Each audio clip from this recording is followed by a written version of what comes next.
People that are going to look at your record, because sometimes we get these box rec historians and analysts. They don't know nothing about boxing, and they'll say, oh well, he's got 6 losses, so he's this and he's that. So for people out there that may look at your record and say, well, he's this and he's that, what would you say to people that want to overlook you, or that want to just write you off because of your losses?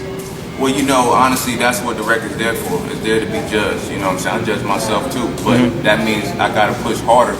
I got to make up for my record by the way I look, the way I train, so that, when you do see me, you're going to say, I don't understand how he's 13-6. Like, the guy looks like he's going to knock somebody's head off. The guy fights like he's going to knock somebody's head off. That was the past. So that's my job to make up for my past. So to those people that's judging my record, man, I'm judging it too. You know what I'm saying? But now you're going to have to see me, though, because when I just beg you to watch me. You can write me out as long as you watch me and let me prove myself to you. That's what I got to do. I got to prove myself to you. The untouchable True School Sports Empire proudly presents something the boxing game's been missing. Hey, what's going on? It's your boy BT, and I came here to talk some boxing with the thousands of True School Sports subscribers. Now, I never got around to talking about this fight. I didn't even go live for this fight, but I knew it was happening, and I saw what happened, and I was very impressed with what happened. And I gotta do this video, no matter how late it is. I gotta do this video to give this man his just due, because he deserves his just due. He deserves praise, and he deserves adoration for a marvelous, spectacular performance he put on about a week and a half ago. And that's heavyweight Jonathan Rice. Jonathan Rice, he had a fight. He was a late replacement. He replaced Gerald Washington, who was slated to fight Michael Coffie. Michael Coffie was an undefeated prospect that people were hyping up in the heavyweight division. So Jonathan Rice, a guy that, let's be real, in his career, he's lost all the names in his resume that we recognize. He's lost those fights. He came into the fight 13-6.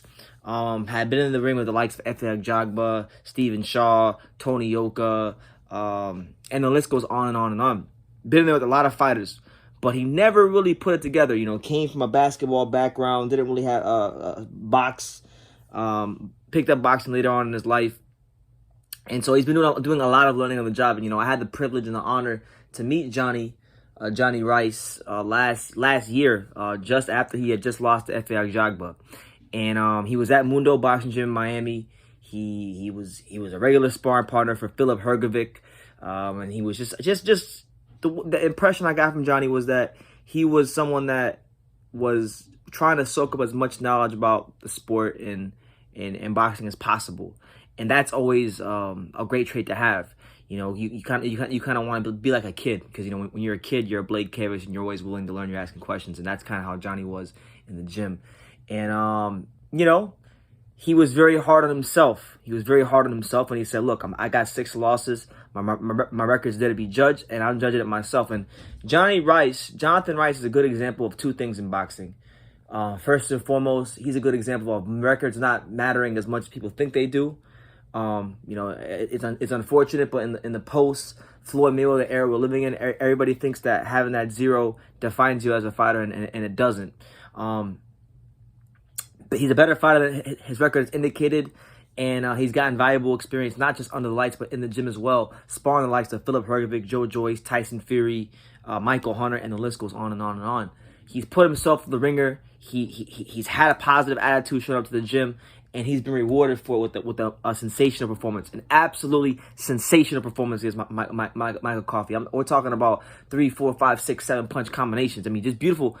Maybe not 7 punch combinations, but he's pulling these punches together, and they're coming out very fluid, and every movement, every punch has a purpose. And he was fighting like a fighter that believed in himself on the night, and he set himself up for some bigger fights in the future. So, that's good for Johnny. And he's also an example of a loss not being bad for a fighter. A lot of people think that a loss is a horrible thing for a fighter, because everybody wants to be businessmen and protect their O's and things like that. But Jonathan Rice is a more relatable fighter because he's lost. Listen, we all go through our trials and tribulations in life. He's taken 6 losses, and I'll tell you this, it takes a lot of strength, and it shows a lot about Jonathan Rice's character, the fact that he has that many losses in his career, and he still shows up to the gym with the same enthusiasm. He's still sparring, top guys. He's learning as much as possible. He's shown a lot of mental toughness to get this win in his career against Michael Coffie. And it just honestly, I've only met Johnny Rice once, and I've probably talked to him like maybe that one time met him. But I can honestly say from that one time, from that one impression I got of Johnny, this couldn't have happened to a better guy. This couldn't have happened to a better guy. And I want to see more of him. And a lot of people who watch this fight want to see more of him because Johnny had a great message. And he said, look, there were a lot of fights that I was losing in my career just because I didn't believe in myself. I didn't think I can go in there and actually win these fights. And in this fight, he fought like a fighter who thought he could actually win the fight. And you can see that. Like if you go and you watch his fight against Efe Ajagba, I was just watching a couple rounds of it myself. You know, he was a lot more sure of himself in the Coffie fight. In the Ajagba fight, you know, he was doing some good things. He was using that jab as a rangefinder, but he was taking that extra second, that extra half a second to pull the trigger on the right hand. And that half a second, that extra second is the difference between a win on your record, on your box rec, and a loss on your box rec. And he just fought like a fighter that wasn't 100% sure of himself in the Ajagba fight. But in the Coffie fight, he was sure of himself. And he's someone that I want to see. You know, look, is Jonathan Rice world championship material? I would venture to say he probably isn't. But, you know, it's the heavyweight division, and guys mature later on, and who knows? You know, I told Johnny this himself in our interview. You know, heavyweights generally tend to mature later, and his best boxing might be in front of him. So I want to see him fight, you know, Jonathan Rice against anybody. You know, if they want to put him there with like a Gerald Washington, who he replaced, that'd be a good fight. Trevor Bryan, any one of the other American heavyweights.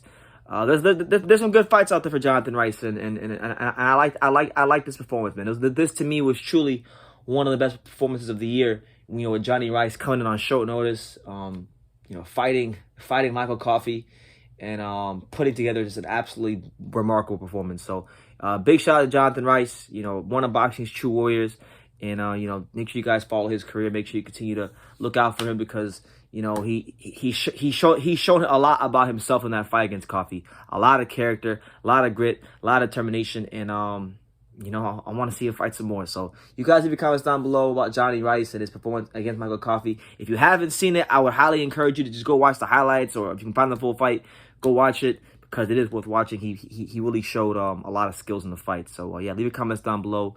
Take the time to subscribe. And like I say in every single one of these videos, you can love me or you can hate me, but I'm just giving Daniel. So until next time, take care, guys.